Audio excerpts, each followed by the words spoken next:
Welcome back to Between the Levees. I'm joined today by Miss Katelyn Banister. I found her on Facebook probably about a year and a half ago, in the middle of some conversations about cooks out on the water, and she was one, but it's a road before that and since actually. So we're going to discuss all of that. Katelyn, welcome to the show. Thank you for having me. Yeah, glad we could finally get this one lined up. Tell me first, how was your family involved in the industry when you were growing up? I have an uncle who was a towboat captain and he retired back in the 90s. He was actually one of the youngest towboat captains on the river. I also have an aunt who was a dispatcher for ADM Artco. And she was the one that actually introduced me to the industry, and also my cousin on my mom's side. His name is Kyle. He recently passed about 2 years ago. He started out as a deckhand and he ended up working his way up into the engine room being a deckaneer. And he was looking at going into the pilot house before he had passed. Where did you grow up? Where did I grow up? I grew up in a small town called Plainview, Illinois. It has maybe around 100 people at max. I grew up there for about my first 9 years of life, and then I had moved with my mom to other small towns closer, about 30 minutes away, Chesterfield and Palmyra, Illinois, after my parents had passed away. Not passed away, but got divorced, I'm sorry. Um, and pretty much kind of just went from there, grew up with divorced parents. And then once I hit about 18, I had decided to go to culinary school. I'd always had a passion for cooking, fell in love with cooking as soon as my parents got divorced, and pretty much tried to check out different colleges. And I had stumbled upon a local community college close to home that had just put in a brand new culinary department that they had based off of culinary schools in Chicago. And I had fallen in love with the program and applied for a scholarship, and I got a full ride. I went for about 2.5 years. I actually got a full internship that was paid with the program and did that for about a year and a half, helping other people who were from the public come into classes and basically learn how to do different dishes. And I would help them learn different skills like zesting a lemon or chopping something. And then I also was waiting tables as another job while I was in school. Well, what prompted the attraction to cooking following, you said, your parents' divorce? I just always watched my parents cook. Like my dad and his side of the family had always loved to cook. My uncle, who was actually the towboat captain, after he left the industry, he actually became like an organic farmer. Like he basically would sell the different chefs what herbs or what vegetables or anything that they need, and he did it all organically. He was always an amazing cook, had amazing recipes. Um, that whole entire side of my dad's, they really were good cooks, and I just loved watching them. So whenever I got in the kitchen, I was just trying different things, matching different things, and I just kind of fell in love with the hobby of it. What can you tell me about your uncle's career? He pretty much lived out on the river. I know that from what I've heard from family is he spent almost every single day of the year out on the river. He was maybe home for like a week out of the year and he would just jump different boats. He would just stay dedicated to it. He loved being up in the pilot house from what I heard from him. He actually worked for a really small company. I can't remember the name, but I know that it's not out on the river anymore. It got bought out. Um, he loved it. Well, how long after culinary school and that internship did you end up out on the boats? I was out of college, I want to say for about a year and a half. I worked about 6 months as a head chef at a winery. And then I was working at a factory job for about the other 6 months. and I had ran into my aunt who was working at Artco, and she introduced me to her friend, Kathy Cook, who was also a cook out on the river. And Kathy had told me I have some connections that I could get you, into to talk about maybe getting a position cooking out on the river. And I had been wanting to go out on the river. And about a week later, she introduced me to, I believe, a gentleman that works for Inland Marine named Tim Gambrell. And he had set me up an interview, and I had gotten out with Inland, I want to say within about a month, and I had did about a trip or two with them. And then they had tied up their boats, and it was kind of their like slow season where things are shut down. And then I had gotten a call from Marquette Transportation, and I had worked with Marquette Transportation for about a year and a half. And then I had gotten into a car accident and broke my leg. And I had taken some time off and then decided to be on land for a while. And then I missed the marine industry and I wanted to come back. And were you able to after Marquette? Yeah, I went with ACBL, and I absolutely loved it there. Absolutely love that company. I would tell anybody who is interested in the marine industry that I would choose that company to start with applying if you can get in. How long did you ride with James? I rode with James for about a year, a little over a year, actually. Well, fill me in on your experiences. Had you been on the river in any capacity prior to the job with Inland? No, no, I have not. Actually, I would just see my cousin come home from the boat, and he would have his life vest and his suitcases sitting downstairs over by the door. And I would ask him about it and ask questions. And I just kind of did like a lot of research online and just was kind of watching everybody else. And I became very interested in it. And I asked my aunt questions like, what does the cooks out there do? What is it like? And I felt like that would be something that I would really want to do with my career. That was your aunt, crew dispatch or barge dispatch? She was a crew dispatcher, I believe. She did more of like HR and hiring, and she would go in and she would help with crew dispatching and stuff like that. Well, what was your orientation and training process? And then tell me about the first time stepping out on the boat. My orientation process with ACBL. So I had to go to Convent, Louisiana. And I had decided to take a train. Well, I was late. I didn't mean to be late, but they were understanding of it. It ended up being almost a 2-day train ride. By the time I got there, I was kind of a little bit behind on getting everything set up. I had to do my drug test and all of that. And I ran into a gentleman he goes by the nickname Shaky. His name's Paul Frazier. He works as one of the divisions, and he goes to the orientations, and he helped me get everything set up, walked me through the process, and he was very, very nice. I actually ran into him at the dinner that we had for celebrating 50 years. It was 20 years of injury free on the Captain Dan Thomas. We had got to meet everybody and have a dinner with the crew.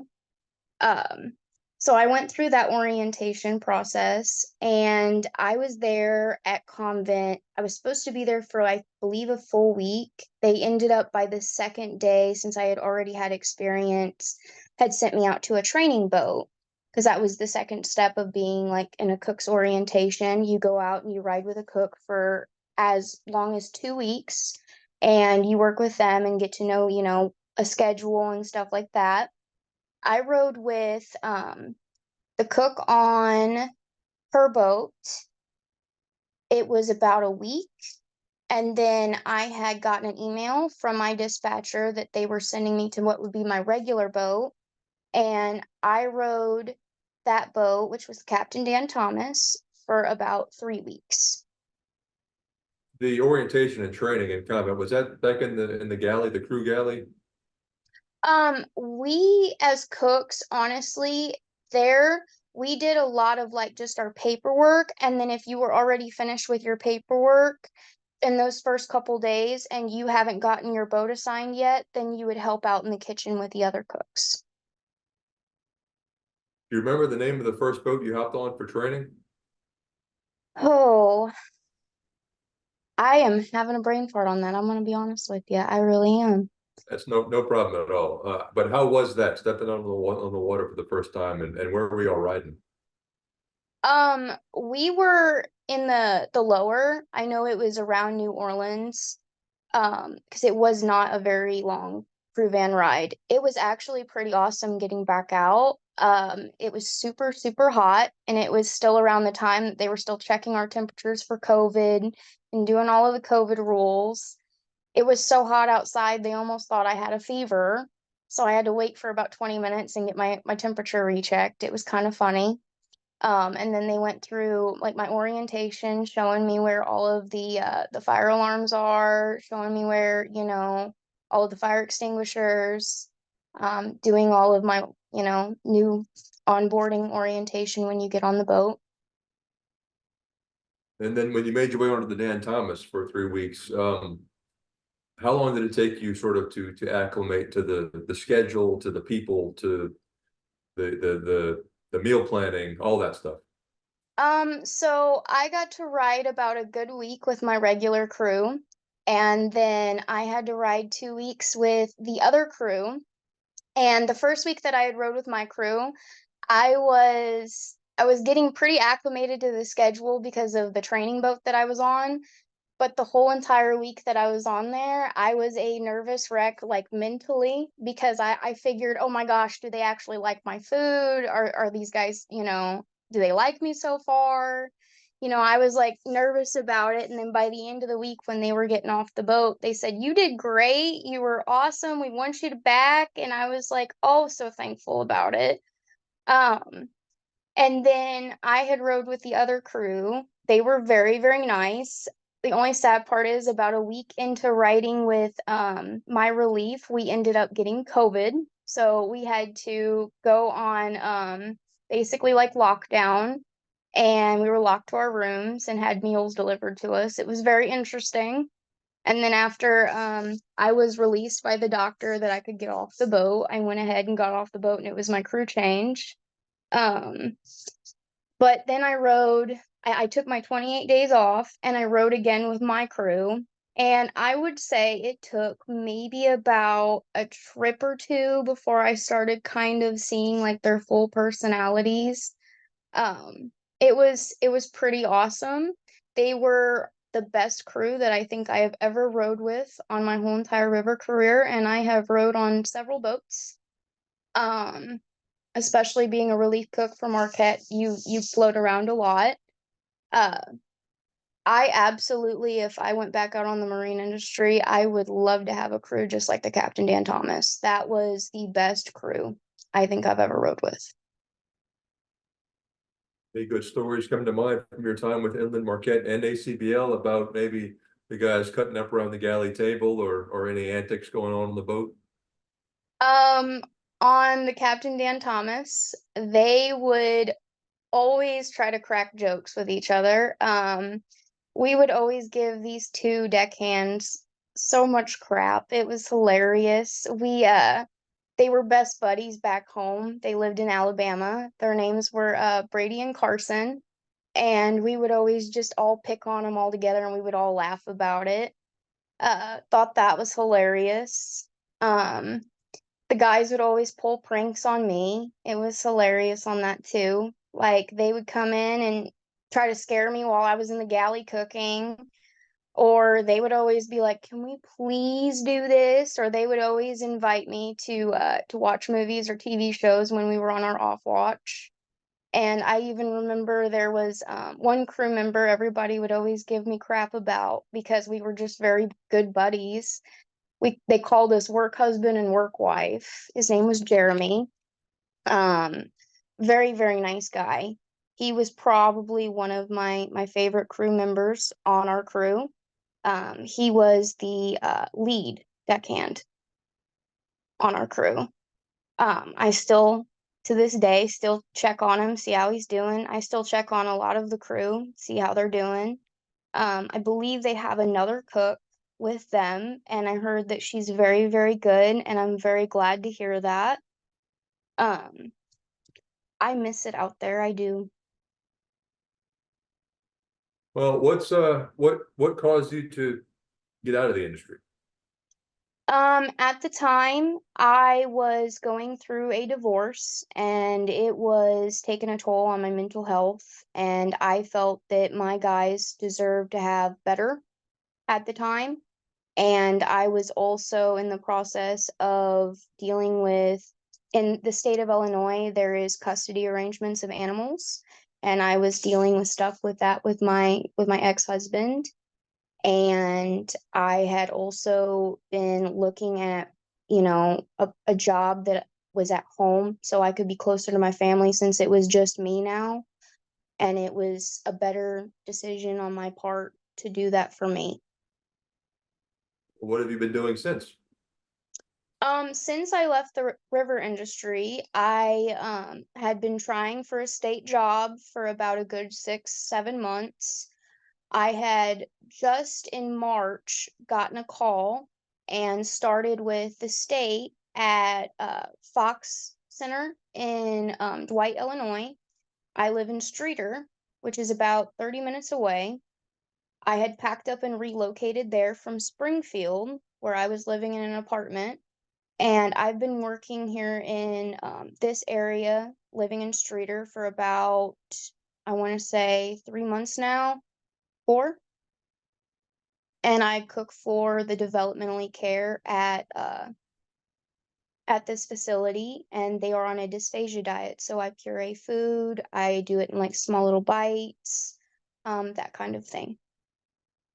Do you see yourself heading back to the industry? I mean, is the state job decent, secure, long term? It is a very decent, secure long term. It is a union position. I do see myself possibly staying with the state of Illinois all the way up until I probably retire. And honestly, I see myself doing trips after I retire as a trip cook. I really do. That sounds great. Um, Anything else to share before we wrap this up? What do you think of this little podcast project? How'd you end up finding it? I found it through some of my crew members.